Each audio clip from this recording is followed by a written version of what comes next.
મિત્રો, સ્વાગત છે બનાસ ગુરુવાડી ઉપર અને હું છું આપની સાથે આલોક મિશ્રા। મહત્વની વાત કરીએ આ મહત્વના વિડીયોમાં જનજાતીય ગૌરવ વર્ષની ઉજવણી થઈ રહી છે ત્યારે સમગ્ર શિક્ષા દ્વારા એક મહત્વનો પરિપત્ર કરવામાં આવ્યો છે અને આ મહત્વના પરિપત્રની અંદર સમગ્ર શિક્ષા બનાસકાંઠા દ્વારા દરેક શાળાઓને રજિસ્ટ્રેશન કરવાની સૂચના અપાઈ છે અને ગુજરાત રાજ્યની પણ દરેક શાળાઓ આ જનજાતીય ગૌરવનું જે 15મી નવેમ્બરથી લઈને 26મી નવેમ્બર સુધી સમગ્ર જે ઇવેન્ટ ચાલવાની છે એની ઓનલાઈન એન્ટ્રી કરવાની થાય છે અને શાળાનું રજિસ્ટ્રેશન પણ કરવાનું થાય છે। તો આવો મિત્રો જોઈએ આ વિડીયોની અંદર કે શાળાનું રજિસ્ટ્રેશન જે જનજાતીય ગૌરવ દિવસના પોર્ટલ ઉપર જઈને કેવી રીતે કરવાનું થાય છે અને આ પોર્ટલની જે તમામ વિગતો છે આપણે આ વિડીયોમાં જણાવવા જઈ રહ્યા છીએ। બન્યા રહેજો મિત્રો વિડીયોના લાસ્ટ સુધી, કારણ કે આપણે લાવતા રહીએ છીએ શિક્ષણ જગતની નવી માહિતી અને પ્રોજેક્ટોની નવી જાણકારી।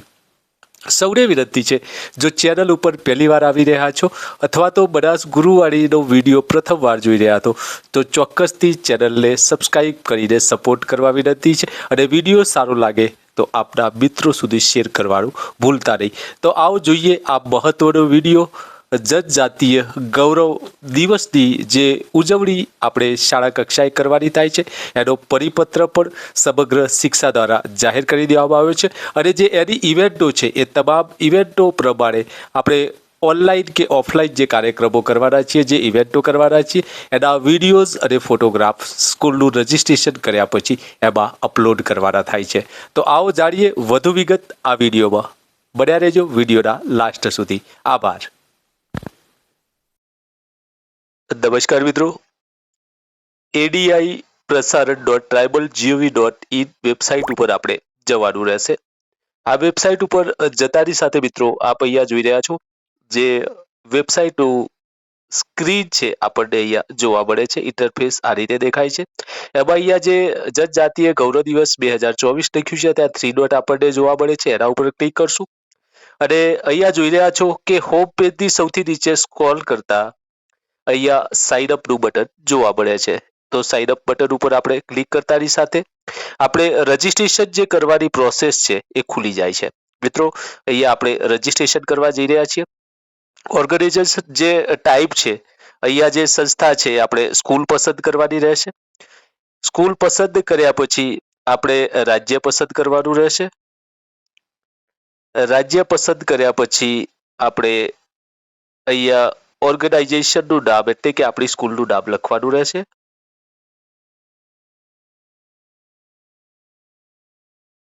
અહીંયા આપણે સ્કૂલનું નામ લખી દીધું છે। અહીંયા કોન્ટેક્ટ પર્સન એટલે આચાર્યશ્રીનું અહીંયા નામ લખી દેવાનું રહેશે।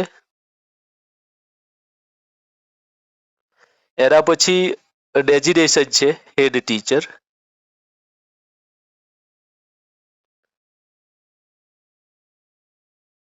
મોબાઈલ નંબર અહીંયા એડ કરવાનો રહેશે।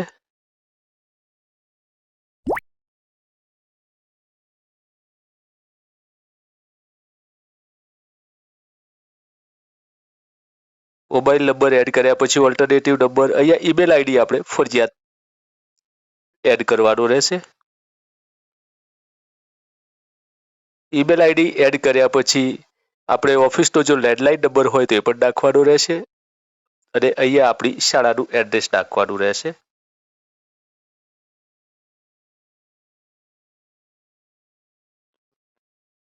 અહીંયા જે યુઝર આઈડી આપણને દેખાઈ રહ્યો છે એ ઓટોમેટિક આપ જ્યારે રજિસ્ટ્રેશન કરશો ત્યારે આવી જશે। અહીંયા મિત્રો જે પાસવર્ડ છે, પાસવર્ડ માટે આપણે મહત્વના જે અંકો છે એની સાથે બનાવવાનો રહેશે।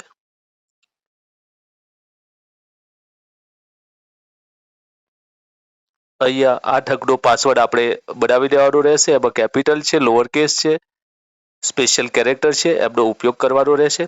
અહીંયા જે કેપ્ચા કોડ મિત્રો આપણને દેખાઈ રહ્યો છે એ કેપ્ચા કોડ આપણે એન્ટર કરી દેવાનો રહેશે।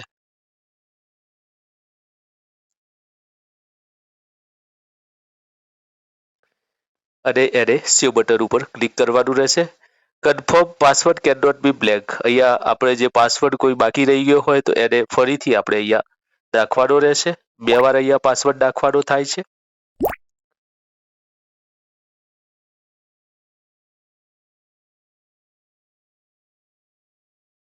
અહીંયા આપણે પાસવર્ડ નાખી દીધો છે અને હવે આપણે સેવ બટન ઉપર ક્લિક આપીશું. સેવ બટન ઉપર ક્લિક આપતાની સાથે અહીંયા જોઈ રહ્યા છો કે આપણે જે મોબાઈલ રજીસ્ટ્રેશન કર્યો છે એના ઉપર એક ઓટીપી આવશે. અહીંયા આપણે ઓટીપી જોઈ લઈશું અને ઓટીપી આપણે એન્ટર કરી દઈશું. અહીંયા ઓટીપી આપણો આવી ગયો છે, અહીંયા જોઈ રહ્યા છો. તો આપણે અહીંયા ઓટીપી એન્ટર કરી દઈશું.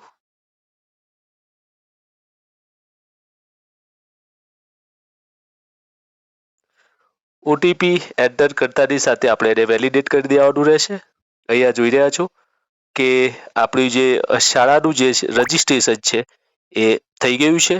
એકનોલેજમેન્ટ જે રજીસ્ટ્રેશન છે એ આવી ગયું છે અને એને આપણે સ્ક્રીનશોટ લઈ લઈશું.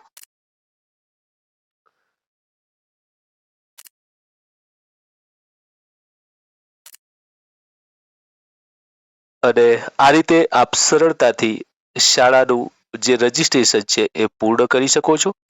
રજીસ્ટ્રેશન કર્યા પછી આપણે એની અંદર લોગિન થઈને એની ઇવેન્ટો પણ નાખવાની રહે છે. એનો વિડીયો આપણે ફરીથી બનાવીશું. તો મિત્રો, આ હતી જનજાતીય ગૌરવ દિવસની જે વર્ષભેર ઉજવણી થઈ રહી છે એની શાળાના રજીસ્ટ્રેશનને લઈને આ રીતે આપણે પ્રોસેસ કરી શકીએ છીએ.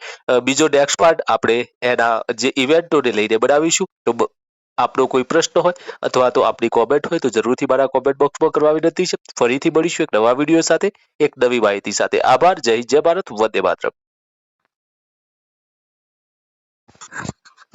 નમસ્કાર મિત્રો, સ્વાગત છે પાર્ટ 2 ની અંદર. આપણે લોગિન પ્રક્રિયા કેવી રીતે કરવાની છે. જનજાતીય ગૌરવ દિવસની ઇવેન્ટ નાખવા માટે આપણે લોગિન માટે 3 ડોટ ઉપર જવાનું રહેશે. અહીંયા સૌથી નીચે સ્ક્રોલ કરતાની સાથે સાઇન અપનું બટન જોવા મળશે, ત્યાં સાઇન અપ ઉપર જવાનું રહેશે. અહીંયા સાઇન અપ ઉપર આપણે જો તમામ પ્રક્રિયા પૂર્ણ કરી લીધી હોય તો આપણને એક યુઝર આઈડી આપણા જે ઈમેલ આઈડી ઉપર આપણને મળવાપાત્ર થાય છે. તો ઈમેલ આઈડીની મદદથી આપણે ઓપન કરીને એ આપણો જે યુઝર આઈડી છે આપણે મેળવી લેવાનો રહેશે. યુઝર આઈડી મળી ગયો છે. તો આવો લોગિનની પ્રક્રિયા કરીએ. તો અહીંયા લોગિન ઉપર જવાનું રહેશે. લોગિન ઉપર જતાની સાથે મિત્રો અહીંયા જોઈ રહ્યા છો કે જે લોગિન પ્રક્રિયાનો અહીંયા યુઝર આઈડી અને જે પાસવર્ડ છે એ આપણે અહીંયા એન્ટર કરવાનો રહેશે, અથવા તો આપણી જે ઈમેલ આઈડીની મદદથી પણ આપણે લોગિન કરી શકીએ છીએ. તો અહીંયા ઈમેલ આઈડીની મદદથી લોગિન કરું છું. આપ જોઈ રહ્યા છો.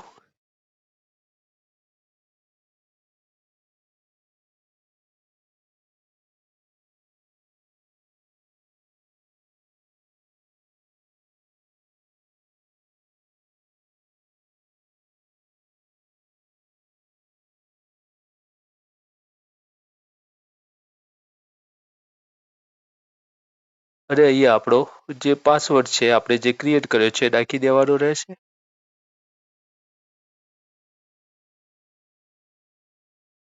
અને અહીંયા આપણો કેપ્ચા કોડ નાખી દેવાનો રહેશે.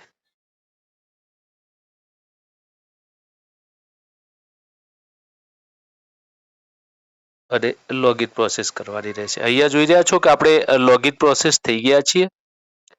લોગિન પ્રોસેસ થતાની સાથે મિત્રો મહત્વની વિગતો આપણને અહીંયા જોવા મળે છે.